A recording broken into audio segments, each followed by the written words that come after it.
I wanted you to have another example of a radioactive decay problem like the ones we were doing in class Monday.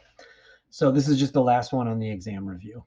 A fossil originally contained 100 milligrams of carbon-14, but now has only 80 milligrams of carbon-14, and it tells you the half-life of carbon-14 is 5570. So what is the age? So there will be one on the test sort of like this.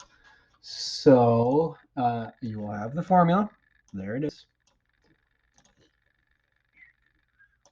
There it is. So M of t is the mass after t years, and that's usually the mass now. And little m is the original mass. So unfortunately, since it's decaying, little m is actually bigger. So you see I'm saying the lowercase number should be the original mass, which is bigger because it decayed. So it originally contained 100. So let's start filling stuff in. It originally contained 100 milligrams. And now it only has 80.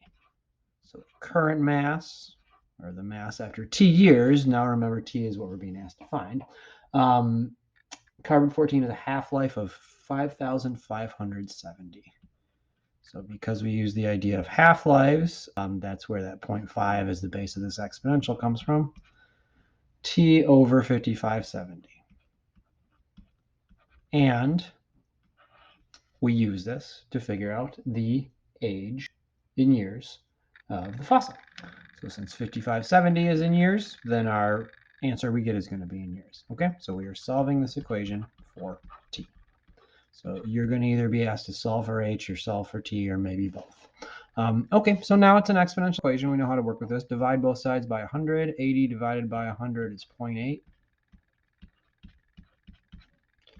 You can use the power rule for logs, so like do an ln of both sides, but since we can easily change log bases, I think it's probably more direct to just straight up convert this to a log. So log base 5 of 0.8 equals t over 5570. And then let's go ahead. So best practice is to solve for t without like approximating anything with a decimal, and then punch everything into your calculator all at once. So we won't have to round until the very end. So if you times both sides by 5570, you get 5570 times log base 0.5. Sorry, I wrote that kind of goofy.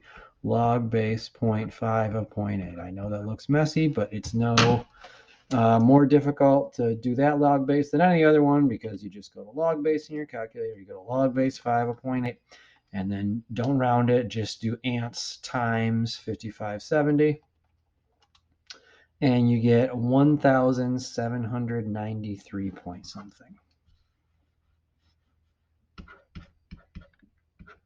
1,793. It says round to the nearest whole number, so that actually should be the answer. Now your numbers will be different in the homework, but that's good because I want you to try this out. Okay.